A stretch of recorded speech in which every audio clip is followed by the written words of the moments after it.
न्यायमूर्ति doctor BP Saraf सम्मान समारोह में पधारे आदरणीय श्री राजकुमार जी रीणवा साहब, श्री दुलाराम जी सारण साहित्य का बहुत बड़ा नाम, और उसी के अनुरूप राजस्थान की सरकार ने इनको रिकॉग्नाइज करके साहित्य अकादमी का अध्यक्ष बनाया और उसके बाद बहुत से क्रांतिकारी काम इन्होंने वहाँ किए। उसमें से एक काम हम लोगों ने अभी शेयर किया कि हम लोगों ने भी मोमेंटो के रूप में साहित्य देना शुरू कर दिया है। उन्होंने साहित्य अकादमी में भी ये परंपरा शुरू की है। भवरलाल डूडी साहब, CBO रतनगढ़, जिनका बहुत सहयोग हमारी परियोजना में और विद्यालय के कार्यों में दोनों में हमें मिलता रहता है। बेन लामा मैट ये विशेष रूप से अभिभावकों के प्रशिक्षण के लिए रतनगढ़ पधारी हैं। इस कार्यक्रम के बाद बाल निकेतन में पढ़ने वाले विद्यार्थियों के अभिभावकों का एक प्रशिक्षण शिविर होगा जिसको ये संबोधित करेंगी। विद्यालय के तीनों प्रिंसिपल्स, स्टाफ, सम्मानित होने वाले बच्चों, अभिभावकों, आप सबको प्रणाम करते हुए मैं अपनी बात प्रारंभ करता हूँ। न्यायमूर्ति बीपी सराफ साहब के बारे में बहुत से लोग परिचित हैं आप में से। वो नियमित रूप से जब भी रतनगढ़ आते थे तो उनकी दृष्टि रहती थी कि शिक्षा के क्षेत्र में काम कैसे बढ़ाया जा सकता है, और हमेशा किसी न किसी भामाशाह को प्रेरित करना। उनका एक बहुत बड़ा सपना था कि रतनगढ़ आई हॉस्पिटल जो सरकार में चला गया था उसको वापस लेके वापस आई हॉस्पिटल के रूप में डेवलप करें।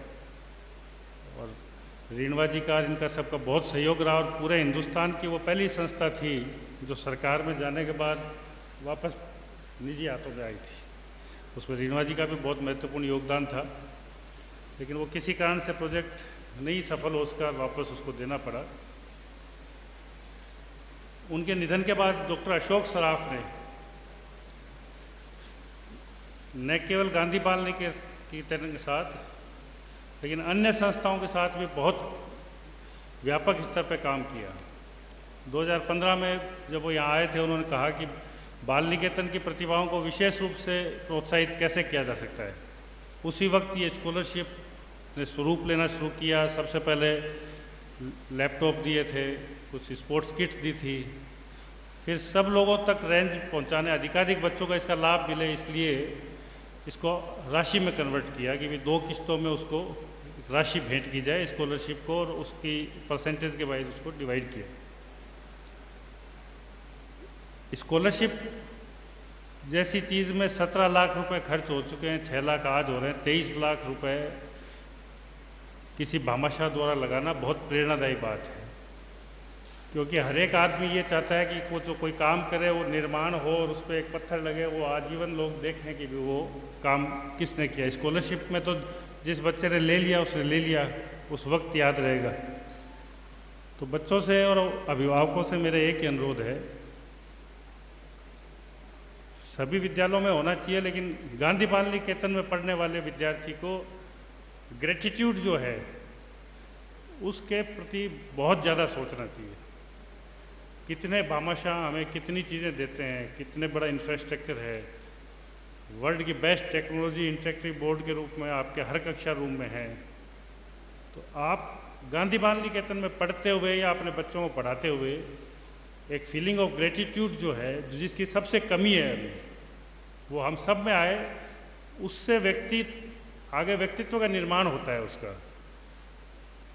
तो अभिभावकों से भी अनुरोध है, शिक्षिकाओं से भी अनुरोध है कि वो इस चीज़ को खुद भी फील करें, बच्चों को भी करवाएं।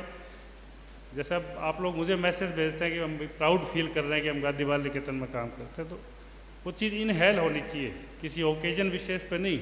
मुझे भी बहुत अच्छा फील होता है कि भी मैं गांधी बाल निकेतन में काम कर रहा हूँ। करोड़ों करोड़ रुपए कोई आदमी अपनी सलाह पे लगाए, ये बहुत विलक्षण बात होती है। और अपने परिवार के केस में देखें तो देने वाली पीढ़ी भी बदल गई और लेने वाली पीढ़ी भी बदल गई, लेकिन भामाशाहों का जो विश्वास है वो उसी तरह बना हुआ है, जो पिताजी पे था उसी तरह मुझ पे।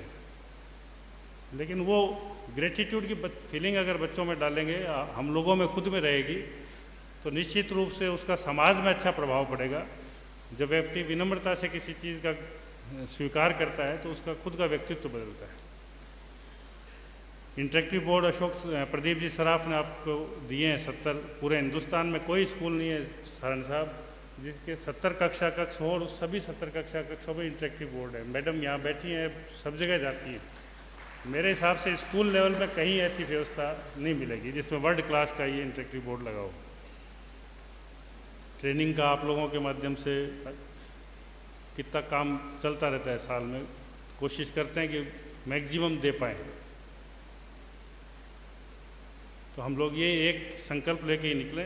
बाकी आप लोग सब पधारे, जो बच्चे 12वीं पास करके निकल चुके हैं, जो 12वीं में हैं, उन सबको उनके उज्जवल भविष्य की कामना। हमारे अतिथिगण पधारे, उनका बहुत आभार, धन्यवाद। जय Hind. Thank you, sir. We all know that behind any massive success, there is one thing that matters,